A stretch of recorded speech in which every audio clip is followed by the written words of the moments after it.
65 ఏళ్ల స్వతంత్ర భారతంలో సావకండి అని గోడల మీద రాసే ప్రభుత్వాలు చూస్తున్నామండి. ఇంతకన్నా దౌర్భాగ్యం ఏముంటుంది?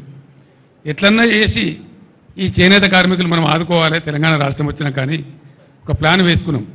ఆ రోజు బాధపడ్డాం.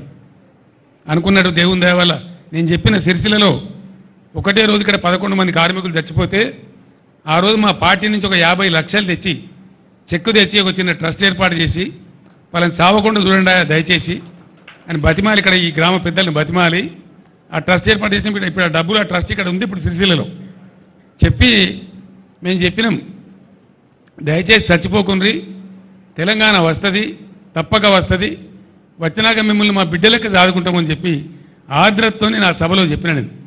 మీరు ఆత్మహత్యలు బంధు పెట్టుండ్రి, సావద్దు, మిమ్మల్ని కాపాడుకుంటామని చెప్పినాం.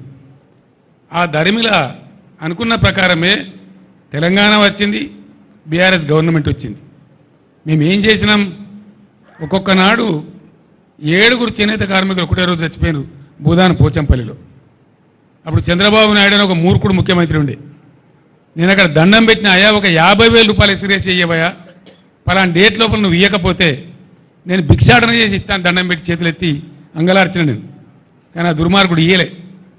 దాని దరిమిలా నేను భిక్షాటన చేసిన. నిజామాబాద్ పట్టణంలో, హైదరాబాద్ హ్యాబిట్స్లో భిక్షాటన చేసి ఒక 7.5 లక్షలు వస్తే తీసుకుపోయి ఆ కుటుంబాలకు ఇచ్చినాం భూదాన పోచంపల్లిలో.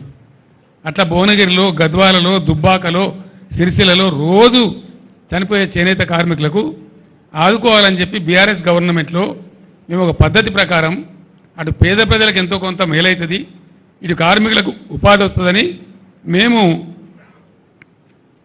పథకాలు పెట్టినాం. రంజాన్ తోఫాను పెట్టి బట్టలు నేయమని వీళ్ళకి ఆర్డర్ ఇచ్చినాం.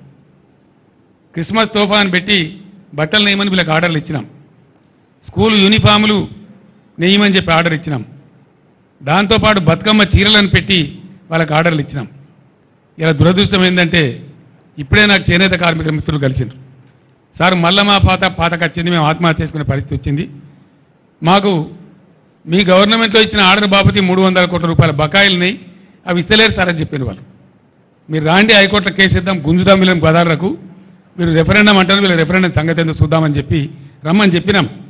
రేపు ధర్నా పెట్టినారు ఇక్కడ దాదాపు 10,000 మందితో సిరిసిల్లలో చేనేత కార్మికులు ధర్నా పెట్టిన. మేము కూడా మా నాయకుడు అటెండ్ అవుతాం, వాళ్ళకి అండగా ఉంటాం, గుంజుతాం. ఇంకా దరిద్రం ఏంటంటే బ్రాహ్మణ పరిషత్ మేము నిధులు ఇచ్చుకుంటూ పోయినాం.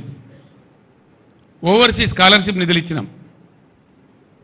డాక్టర్ అంబేద్కర్ పేరు మీద, జ్యోతిబా పూలే పేరు మీద, వివేకానందుని పేరు మీద ఓవర్సీస్ స్కాలర్షిప్ ఇచ్చినాం.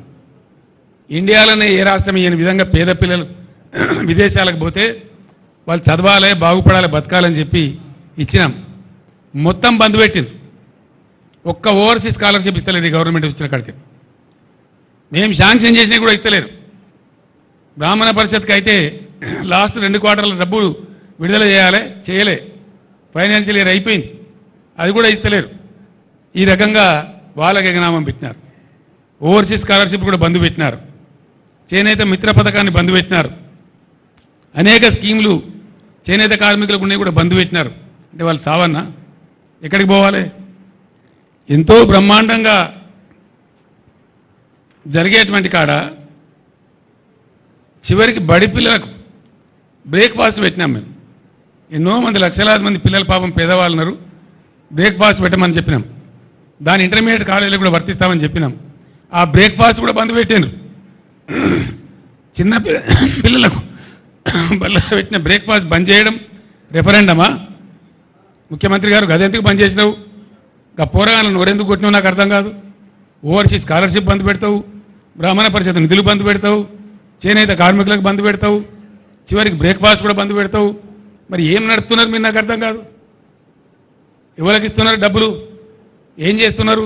ఏం జరుగుతూ ఉంది? ఇంకా దీని మీదికెళ్ళి కథ ఏంటంటే రైతు బంధు అడిగితే ఒక మంత్రి ఏమో చెప్పుతోని కొట్టున్నట్టు. చెప్పుతోని కొడతారా? నేను ఇదివరకే చెప్పిన రైతులకు కూడా చెప్పులు ఉంటాయి, బందోబస్తు ఉంటాయి. తిక్క ఉట్టుకొచ్చినాడు వాళ్ళు, మరైతే మీ గతి ఏమవుతుందో ఆలోచించుకోని అని చెప్పిన నేను.